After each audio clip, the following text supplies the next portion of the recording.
interesting one lined up. Emerging technologies and startups.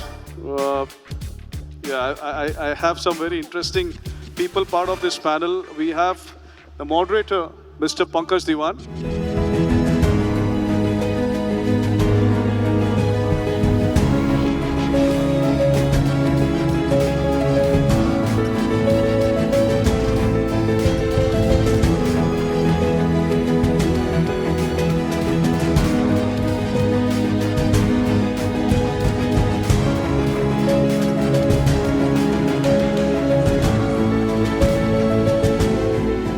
Right, so we have the onus of keeping the audience engaged. So I have a lovely and fantastic panel with me here.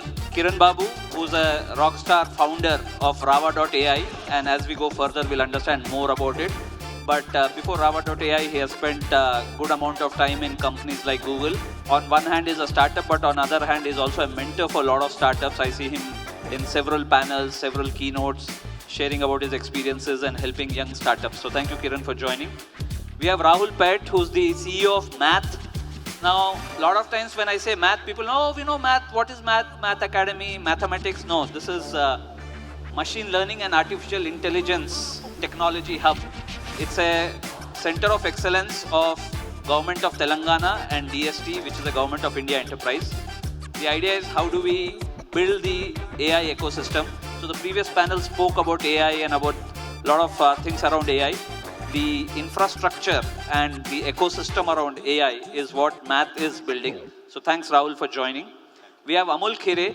Amol is again a veteran in product leadership. He's currently also the managing director of Products Hub, which is a Series B funded company. Spent a lot of time in Pune in the earlier part of his career. And now for the last few years, he's been in Hyderabad.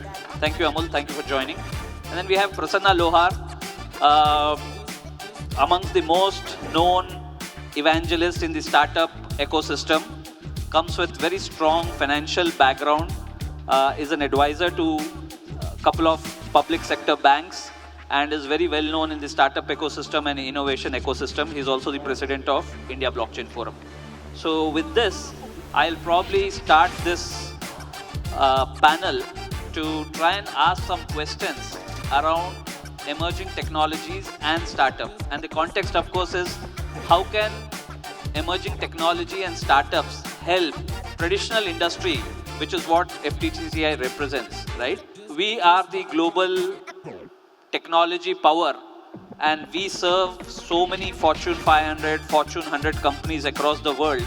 The Walmarts of the world are running on our technology. The Cisco's of the world are running on our technology, but when it comes to Indian industry, we still see a lot of challenge in terms of the adoption.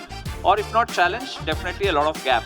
And that's exactly what I'll try and indulge my panelists in. So I would probably like to start with Rahul. And Rahul, tell us a little more about Math. I just gave a little introduction, but tell us a little more about what is the objective of Math. And also, what do you think about startups that are part of Math? How can they probably collaborate with the traditional industry? If you can throw some light. Just coming back to Math, Math stands for, as Pankaj has already mentioned, Machine Learning Artificial Intelligence Technology Hub. We are funded by and supported by DST, Government of Telangana, and T-Hub. As we speak, we have 90 plus startups focused on AI on our premises. We have 960 plus startups in the ecosystem across India, out of which 30 are outside India. And what we provide everything that any incubator provides, like T-Hub, we have so many incubators. But apart from that, we provide few things which are very AI specific, like cloud credit. Every quarter now we are disbursing close to $1 million worth of credits, which itself is highest in the country. No other incubator probably is disbursing that amount of cloud credits to the startups. We are tied up with almost all hyperscalers that you can think of. We also help startups with data. We are also connected with probably the largest channel partner or marketplace for data. We are tied up with state governments, central bodies, different private contributors of data, be it healthcare, agriculture, and across the spectrum. We also help in fundraising, skilling, jobs, resource identification in the field of AI. By large, we are the largest AI ecosystem in India, and obviously by the number in the world, because Even the second largest probably is Y Combinator is having 500 chain startups in the ecosystem. So if I go just by the numbers, then that is where we stand. Coming back to the question like how startups are collaborating with enterprises, I will just give a quick use case example. Like recently one of our startup which is having just 8-member team, very small, 1.5-year-old startup, very good in terms of technology. Now they partnered with another traditional company which is into agriculture, and both of them, they were successful in winning a deal which was worth couple of crores. Because and that is a classic example of how collaboration can help startups to grow and crack deals. Because most of the times when our startups are going to any corporates, they are facing the challenge, you are so young, or where is the credibility? If you go bust in next 3 months or 1 year, what will happen? Who will take care of our product? And that's the challenge which every startup is facing in terms of adoption and acceptance from the enterprises. In this case, because they're tied up with a traditional legacy company which is there in the industry market for more than 15-20 years, plus they have the financial muscle power, they have like the history of doing business, they were able to get entry into such large enterprises. They were able to crack the deal. They were also able to prove the domain expertise which they were not having. And for the vice versa, for the traditional company or agriculture company, it was also advantage for them because they are good in their agricultural products and services, but they are not having that AI technology, which they were also struggling to build. When they tied up with this startup, they were able to make it happen. So it's a win-win situation for everyone. So this is one quick example. But apart from that, the startups that working with us, one good thing, I am sure like Kiran, who is also incubated with us, Rava.ai, he will also share his story. But I can highlight one thing that the good thing about Math Startup is that many of the startups are making money. Or normally we ask like how many startups are, Rahul, how many of his startups got funded? How many of them raised X amount of fund? What I tell them is that the good part or the very differentiator is that I should show them one slide that I have is that the client base of my startups. So if I am having 90 startups on the floor or 900 startups in the ecosystem, many of them, I will not say most of them, but many of them are making money. And few of them are making really good money. Even we have startups who have gone over the phase of not raising fund and focusing on customer acquisition and fundraising. So in coming back to the point that Pankaj asked, the good thing about AI is that if sales focus is there, right, how to commercialize the product, how to make money out of the product, then we are seeing good traction that our startups are getting. That is number one. Second, collaboration is very key, which we as ecosystem enabler is trying to help our startups to collaborate with other stakeholders to get the business and grow the startups to the next level. Third, the facilities that we are providing to startup, be it credits or data, skill, ecosystem, and the support, that is probably quite a big differentiator for any startup to be part of Math. And that's it probably. I will add more in next round. Maybe I will just restrict myself. Otherwise, if I start talking about Math, I can talk for next couple of hours. Thanks, Rahul, and the passion shows. Can we have a round of applause? I mean, $1 million worth of credit already given to startups in about a year's time. No, sorry. Every quarter we are disbursing that. So in last 1 year, if I tell you, we have already crossed $2.5 million. Deserves a bigger round. No, I think the India that we are talking about today and the kind of ecosystem that we have, I mean 20 years back, it would be such a challenging thing to conceptualize or start something new, right? But today, thanks to incubators like Math, I think people can walk in with an idea and walk out with a product. So great, thanks Rahul for that. I want to probably shift to Amol. Amol, I've been reading a lot about your LinkedIn post where you talk about AI and AI for good, or AI as a digital public infrastructure. Can you talk a little more about it and probably draw an example of what you mean by digital public infrastructure, UPI and other things? So thanks Pankaj, and great work FTCCI on organizing this.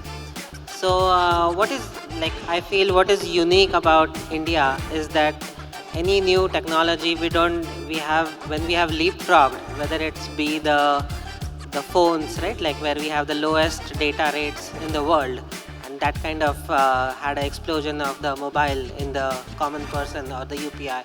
We have thought about it as how can we democratize it and spread it to masses, and that can only be done via a platform of like where AI becomes a digital public good, right? And by digital public good, I don't necessarily mean free, right? Like, so in the context of FTCCI, for example, we can create a platform where AI is a digital public good for the industry in Telangana, and where you have some startups here, right, like provide digital marketing, other kinds of services, but through as a platform which is like structured as a digital public good, so that they don't have to individually go and sell to each SME and like have rather like very expensive sales cycle, right? So your credit, your like microcredits or lot of these things, right, can, and then startups can get a ready market at a very low price point from the industry perspective.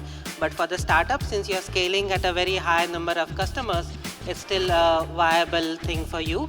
And then the government kind of subsidizes a part of the cloud costs or whatever it is, right? So that it's cheaper for the startup to run. Second thing is, so that's what I feel, right? Like democratizing AI as a public good, so that we can scale it to the MSMEs, to the mass market at a very low price per unit, right? Let's call it. Second thing I feel where we are all going to hit soon, right? Like, is traditionally our manufacturing industry has been either family run or like inherited or things like that, run the traditional way. We all know how to do jugaad in our local ecosystem, right, to get things done. We're good at it. But with internationalization, opening up, tariffs and all those things, right, like we don't often know what are the global opportunities that are opening up, right? Like somebody imposed a 20% tariff on Canada, right? Can a industries, MSME in Telangana benefit from that event happening globally and sell more or enter some new production? Now it's very unfair to expect everybody to track global events, global supply chains. So there again, if we can create a digital public good as a service through math, through some of our startups, right, where we analyze these global supply chains, what it means for our industry, put out that intelligence, things like that, and then enable our industry to be competitive globally, that multiplier effect can be much higher than saying, okay, let me sell you a very expensive supply chain AI, which probably the MSME is not able to afford or doesn't need or see the need for it. So. Wonderful. Thank you, Amol. Let me shift my focus to Kiran. While we are talking about AI and other emerging technologies, I think when I meet MSMEs as part of FTCCI, there are a lot of horizontals also. For example, digital marketing, for example, HR-based solutions. Simplest of the things also is a challenge, because I think the big IT industry in India is focused on export-oriented things. So they don't often get an opportunity to meet good companies, meet good solutions. So Kiran, I want you to dwell on that, and I know you built some fantastic products on digital marketing, so if you can use that as a metaphor and talk about how you're trying to help companies get over some of these challenges. Sure. So, 2-3 things. So what happened and what's happening now post Gen AI? So everything is getting democratized. So the field is being level played in terms of a person who is starting a startup in Hyderabad versus a person who's starting a startup in SFO has the same set of resources, same set of access, and same set of credits also now, right? So it's not the problem of supply side anymore. Now it's all about how do you figure out a problem or try to identify a problem that is more impactful at the bottom of the pyramid. So I'll give some numbers. Actually, if you look at it, $100 trillion is the world economy. $23 trillion of that is online economy. So your Netflix, all the online payments. Rest are all still offline. All these offline businesses need to come online, have to come online. That's a huge opportunity for every industry. As you said, right? Horizontal game is the name of the game here. But going deeper, and I echo with what Amol said, at the end of the day, somewhere ROI and result-oriented stuff needs to come into picture when we are trying to provide stuff. See, because AI can do a lot of heavy lifting, for an MSME kind of a industry, every penny counts. So unless you make it a result-driven and an outcome-driven than an output-driven, you will not sustain. First part. Second part, from a marketing as a vertical point of view, see, now everything is going to be a horizontal. And specifically in India, what's happening is, so there's this population scale problems can be solved now. Before it was not possible, now it's possible. I have 2-3 areas where I see definitely there's going to be a huge push, and we all have great opportunities. There is one, language. So we have multilingual country. So any solution, every solution that goes into a language has a huge potential. Second, voice. So Indians are not good at typing. Indians are not good at conversing in English. It can be verbal or written. So latching on to anything on a voice, so language and voice have a huge impact. Third, distribution. Whoever captures the distribution, the LLMs and the big guys can focus on building LLMs and the models.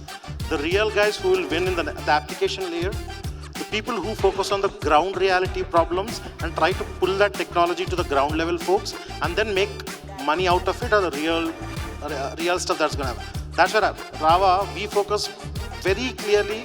Our premise is you are all good at building products, but you're bad at selling products. Now the question is, what can AI do to help you in achieving that? So can we be a virtual chief marketing officer to really help you get to the first set of 10 customers or first set of 1,000 followers? After that, things will start moving. And that's where the technology is a superpower. I'll stop there. I'll come back in the next question. Great, wonderful. So if I heard you right, you have the technology to sell goods. I'm sure people who left the hall also would want to return back to get that formula from you. Right. Moving on to Prasanna. Prasanna, you have the unique advantage of mentoring, working, investing in startups, and also working with large enterprises. And fintech has been a major play area for you. And fintech is one of the huge success stories of India. Today when we talk about success, and like Amol was also talking about UPI and all that, right? So it's all embedded in fintech, and we all understand how fintech has revolutionized. So what lessons do you think can be learned from that success story of fintech? And what can be a framework for startups, industry, and all of them to come together and actually make this a reality, not by accident, but by design?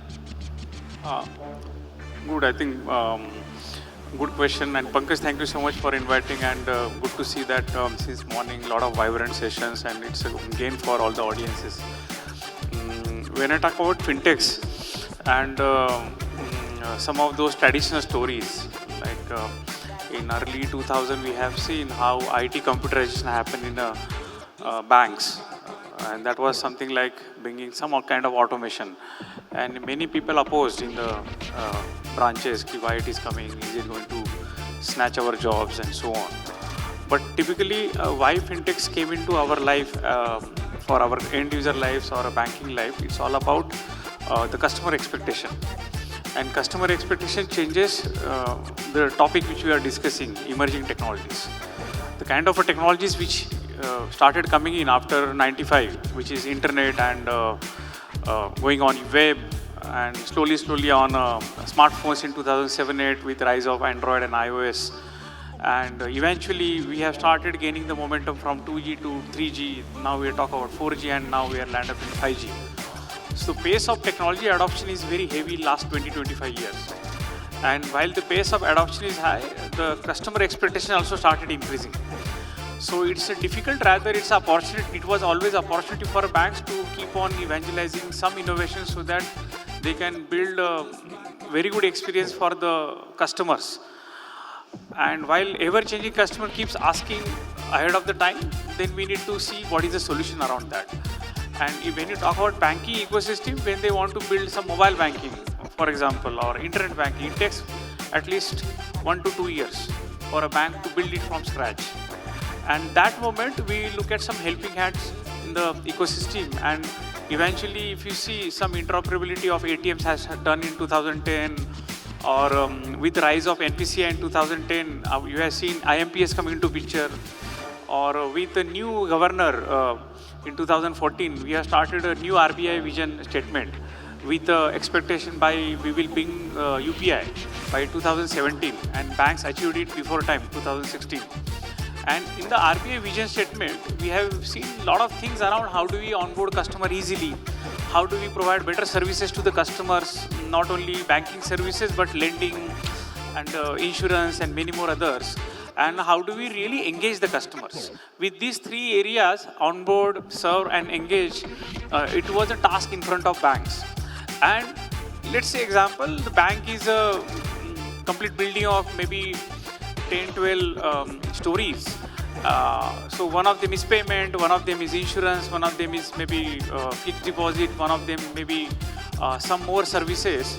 So these services, fintech started coming and say, we are those companies who will provide services on behalf of you on time, before time, because customer is expecting now. Customer is looking at the experience in other industries saying, can you not build immediate account opening on Aadhaar, right? So while bank has built their own railroads within a bank branch, this fintech came in and started building these railroads so that once you onboard customer, now customer asking many more services. Can I not do the payment the way it is happening on fly, on the UPI? And while there were around 17, 18 banks has done UPI in 2016, but the adoption was not there. Adoption started post demonetization and Paytm momentum.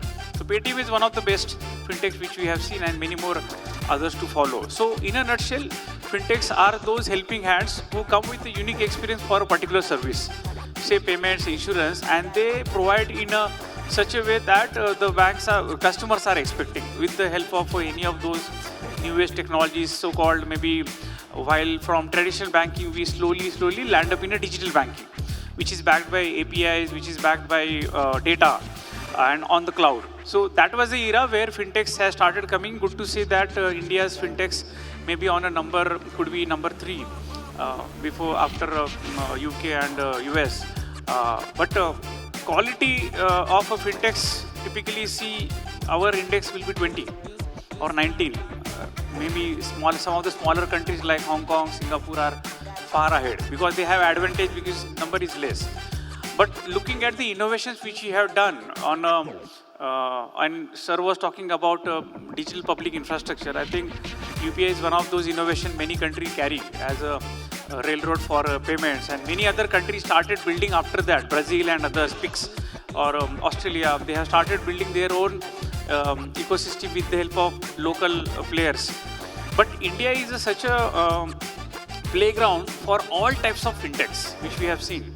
Rise of payment fintech early 2014 to 2017, then digital lending fintechs, and today we talk about advisory, we can do investment, zero dash and others. I think we are knocking the door of maybe we have surpassed 100 unicorns. And as well as everything now, if I ask any of them, how many times have you visited a bank branch the way we used to visit back in 2010 to do a particular, writing a particular form and call your relatives, have you received the money? It is on the spot. It's a magic of IMPS followed by UPI. Apart from payment, you ask for loan. How many of you received many messages since morning? Your loan is ready. There's another challenge of data privacy and security, which is something which fintech has to learn now, or NBFCs rather, Bajaj and all, they keep sending you messages based upon your data. So I think it's a good momentum which is happening in an Indian context. If I summarize this whole area, and who is one of those best fintech country, while smaller countries like Israel, Singapore, or Hong Kong or UK have their own stories. But Indian context, I can tell 10 things. Well and good support by Government of India. It's a stable government since 2014, since banking has started picking up. We have seen 2 RBI vision statement, rather 3. And all of these are implemented by banks and fintech in collaboration before time. How many of you within your company build your projects on time? And how many of us as a country we have built before time? Account aggregator, or we talk about many more apps.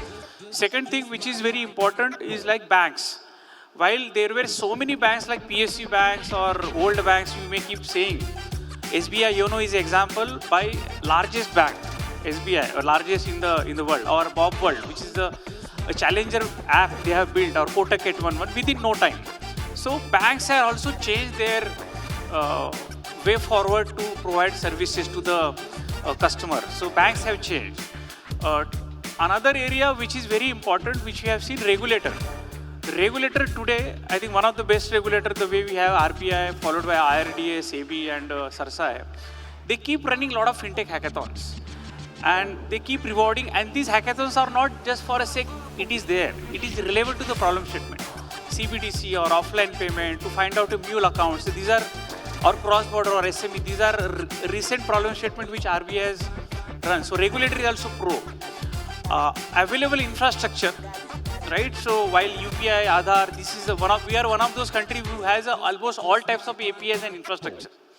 While now we'll open up a new railroads of a data infrastructure. So it is also will keep coming. So API infrastructure is available, banks have done it. Later on, availability of investment until 2021 December, we had enough investment. We have seen some challenges of SVB in US and the impact has happened in India. But for a very good fintech, investment is available now also.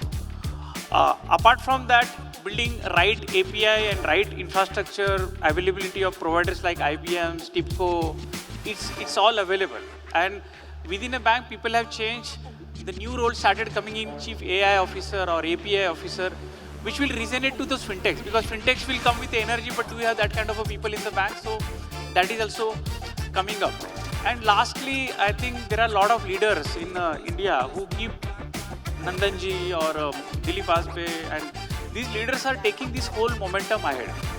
And academia, which is very, very important aspect, like while we are bringing new technologies and these fintechs, so how can we create those skill sets? So RBI itself keeps doing a lot of programs within the banks and their RBS college like NIBM, and there are few more in Pune and Orissa, they keep doing it. So in a nutshell, it's a good momentum for fintechs.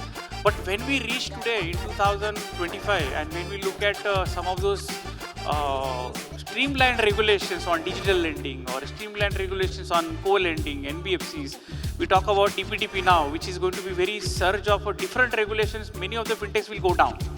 Or if after 2022, September, December, when digital lending regulation came, 70 to 80% fintechs has vanished who were giving loan just like that because they were not having credit license.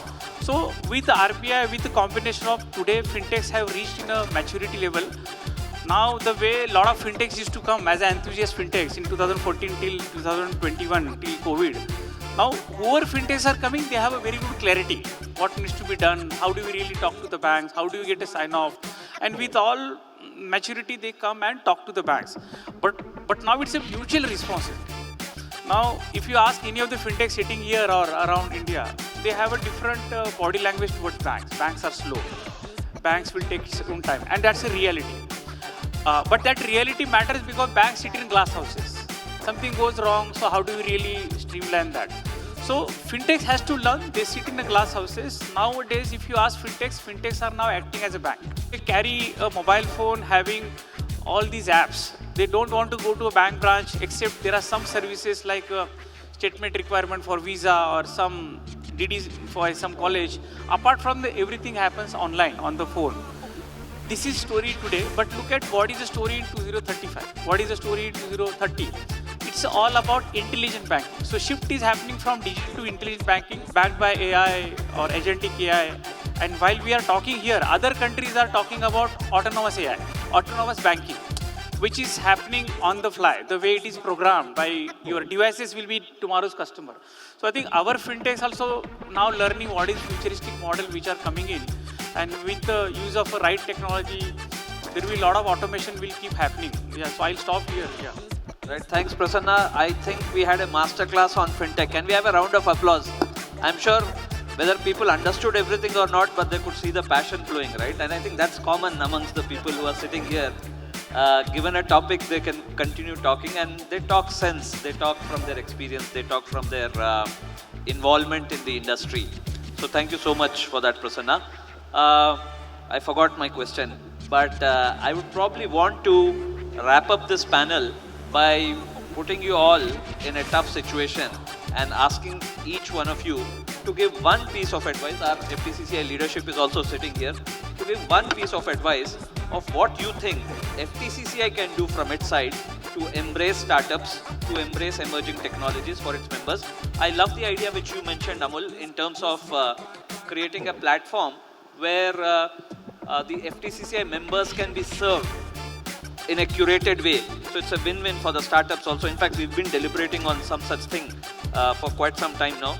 So, but I would request each one of you to give one simple idea which we can probably implement from tomorrow or in the near future. What do you think FTCCI can do? I can take the commitment from FTCCI leadership that we will go ahead, because all of you are champions for startups, and on behalf of FTCCI, we can give that commitment.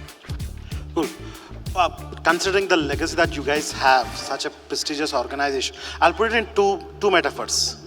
Help by building bridges and breaking walls. So all startups need bridges now, because now they know what they know, they don't know too many things. So help startups by building bridges to ecosystems, to investors, to multiple things, right? So building bridges is one key thing. Second thing is break walls. There's so many old school industries and old school ecosystems where they're still stubborn to come to the new world, but they need to come. So help them by enabling the startups and enabling the industries by breaking that walls. And third, ROI. Ensure that startups are put to accountable on measuring the ROI. AI is good, everything is good, but somewhere money in the bank. So Kiran, you'll agree that we have already accepted your first two requests and we have already proved it today. GrowthX is all about building bridges and breaking walls. Do more. We'll work on the third also. Of course, we have to do a lot more. Rahul, over to you. Yeah, probably I will suggest something very actionable, which we can do definitely from tomorrow. And that is like FTCCI can probably create cohort of corporates and the organization that you are having based on industry, right? Health tech and whatever, like mining and those things. And let we map our startups with them. So that way, direct business relationship can be built, the problems of this organization can be solved. And I just heard someone, I think Kiran only mentioned that 75% of the traditional businesses are still yet to come online. And Pankaj, you mentioned about a 4,000 crore company, about their story and how they adopted to a new technology. So these kind of stories, I'm very sure that within FTCCI also you have hundreds of such organizations who is having this need of AI transformation, digital transformation and those kind of requirements. What we can do, like from Math and FTCCI, we can facilitate this where you are creating a group of cohort or group of such organizations and let our startups go and pitch to them, show the solution and understand their problem and come up with this thing. Second thing I would just like to highlight, to expedite that thing from Math, we have introduced something called Math Consult or AI Consult. What we do there, we just to curtail the time, we normally don't ask all of our startups to go and meet the corporate. What we can do now, we have an in-house team who can go and meet this cohort of corporates or enterprises. We understand their problem, what all requirements are there, and then we can do a very targeted mapping so that they save their time, we save our time, and it's more actionable.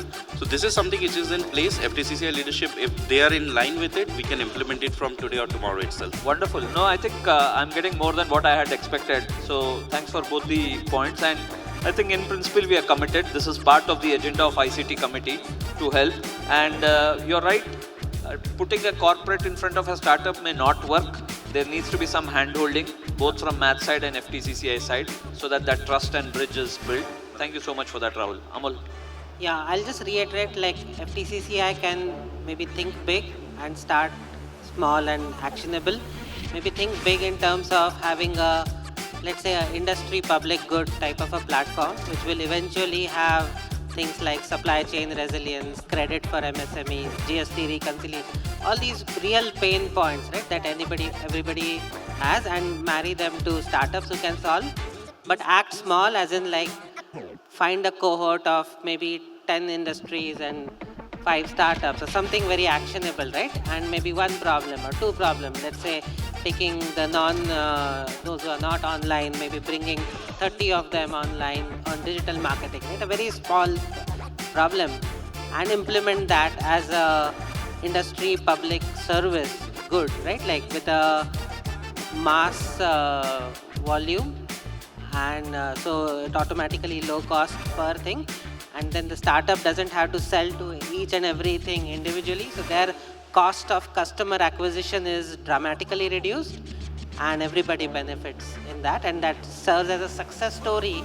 We need a role model. Without a role model, all these big things, right, they don't fly. So if we can then create that as a role model, that can eventually lead to this industry public goods platform kind of a thing. Oh, I'm sure, and I'm sure we have all the relevant stakeholders here, startup, incubators, leaders like you, industry leaders like you. Prasanna, 30 seconds, brief, very, very brief. 30 seconds. So I think... Or we'll do it offline. No, I think thank you so much. Good to see that how FTCCI is picking up this flagship event, GrowthX.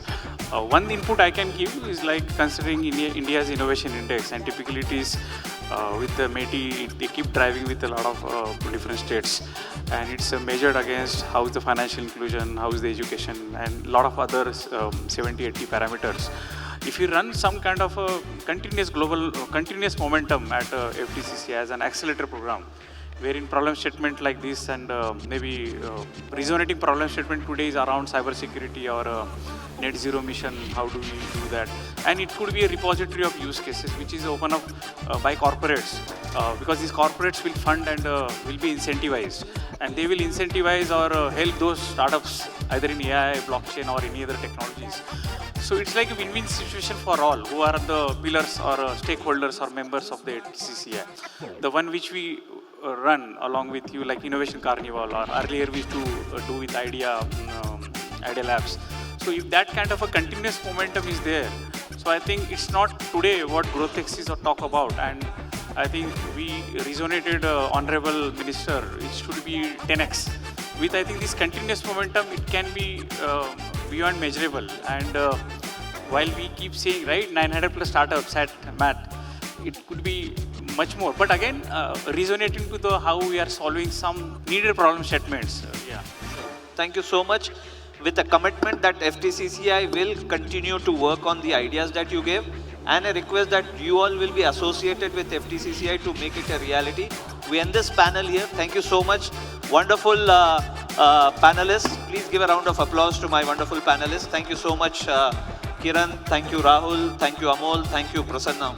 And the next GrowthX event will have a half-day masterclass on FinTech by Prasanna Lohar. I'm announcing it right now. Yeah, we'll record it. Anybody? Yeah, it's getting recorded as well. So. My word is a record, yeah. He knows that. No, on his behalf, I'm saying. That is also I can take the liberty. All right, so thank you for all the panelists, and thanks Pankajji for moderating it. I will request the FTCCI team to come and please hand over the mementos. Oh, first Pankaj Dimano.